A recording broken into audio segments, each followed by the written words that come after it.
Hey there, my name is Alex. I am the Silver Mont, and today we're taking a look at Dragon Ball Sparking Zero, played on Steam.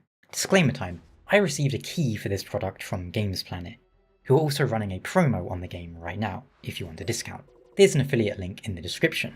Affiliate link means that if you buy the game through that link, I get a cut or something. Anyway, this is the first Dragon Ball game I've owned since Fighter Z, Fighters, and it's a lot of fun.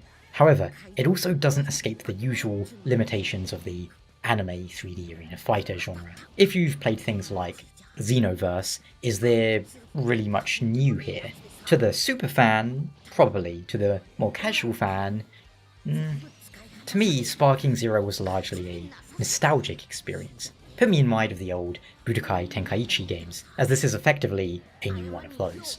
I never owned any of those, but my friends all had them. They'd bring them over, we'd mess around with them on the PS2, back in the day, good times. Can this new game capture the same spirit? Maybe so. At any rate, Sparking Zero has the usual online fighting stuff, but it also has a fun single-player mode where you play through episodes of characters. For example, Goku says you fighting through Dragon Ball Z, starting with Raditz. However, there's branching and what-if paths. Say, what would happen if Goku beat Raditz by himself and survived? It's a lot of fun, these what-if scenarios. Indeed, the game is what you might consider a love letter to Dragon Ball. Or at least Dragon Ball Z and Super and kind of GT. OG Dragon Ball isn't too well repped here. Speaking of representation though, Sparking Zero has almost 200 characters, something like 180. You start with a huge chunk of them unlocked, but there are some more that you will need to unlock in the game. There's things like season passes and DLCs from us, which means we'll get even more characters in the future as downloadable content. Crazy, huh? I'm no stranger to games with huge rosters. Warriors Orochi says hello. And whilst each character in Sparking Zero has their own unique special attacks and more varieties of Kamehameha than you can shake a stick at, they aren't otherwise too fleshed out. For the most part, one character plays much like another. This isn't, Dead or Alive or Virtua Fighter where you master your specific character and their playstyle. It's more like, just pick one, or several, in the team-based fights of your favourites and have fun playing as them. And there is a good chance your favourite will be present here. So, if Fighters is like a paper-thin obsidian scalpel, precise, Sparking Zero is the Dragon Slayer from Berserk, in contrast. But how does the game play? Yes. There's a decently extensive training mode in Sparking Zero that takes you through all the mechanics, combos and things like Dragon Rush, Z Rush, Sparking, and other things I can't remember the name of. But I'll be honest, this is a game where I basically just put the controller on my face and roll it around, and I hope for the best. This isn't, I would say, a very balanced game. It's not a competitive fighter. The characters are wildly unbalanced, which I think is by design. Not to say you couldn't take Mr. Saturn, Mr. Satan and clobber Wiz, but, this isn't like a competitive tournament fighter, generally. Essentially, when you play the game, you are locked onto your opponent at all times in a 3D arena. You can fly around, you can dash toward them, you can go up and down, you can sidestep once you're close. You have a pretty standard life bar, but also your key bar, which dictates many of your mechanics. There's a super dash that lets you close the distance in the blink of an eye. There's ranged attacks, both fast and slow. You can charge up your normal attacks, like in a combo, to break a guard. There's the classic teleports behind you style thing, and more advanced guard that lets you kind of auto-counter. All of these things require ki. You can charge it at any time, although doing so leaves you open to the opponent blasting you.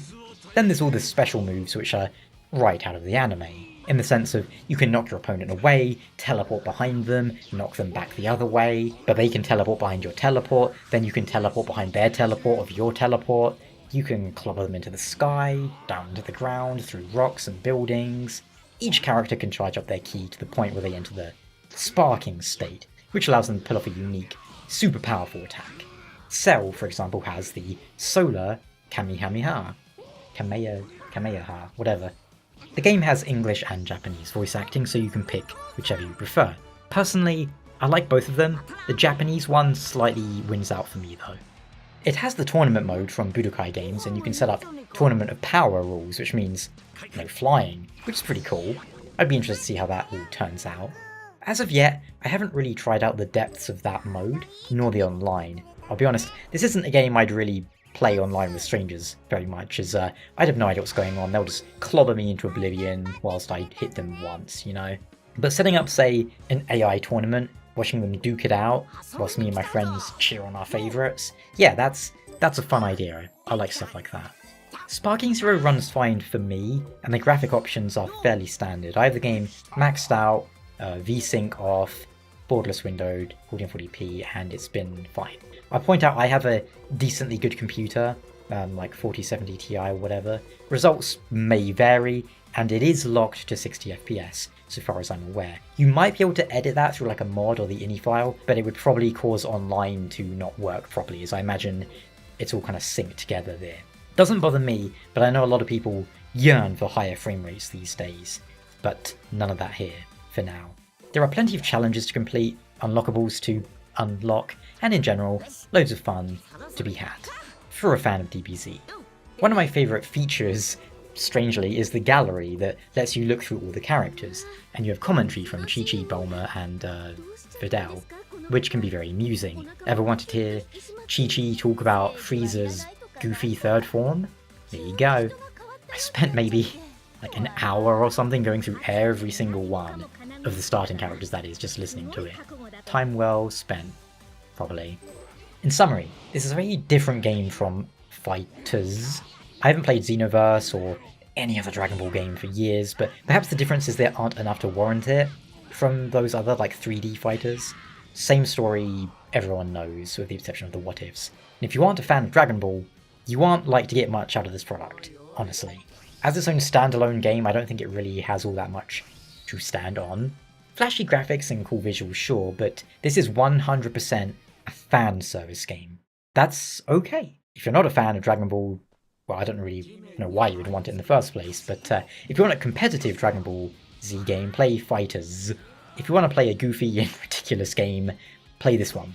Also, probably because I'm just bad at fighting games and arena fighters in general, but this game's been kicking my ass. Great Ape Vegeta took me more attempts than any boss in Elden Ring, until I realised I could kind of strafe and just beam him in his stupid monkey face. Anyway, thanks again to Games Planet for providing me with a copy of this title. If you liked the look of it and you want to pick it up on Steam at a discount, consider using the promo code and the link in the description. Thanks so much for watching, I'll see you soon. And in case you're wondering, the team I would rock with is from least to most favourite, Gogeta Blue, Pink Goku, Pink Black Goku, Master Roshi, Perfect Cell, and of course, Piccolo, for that Makanko Sappo.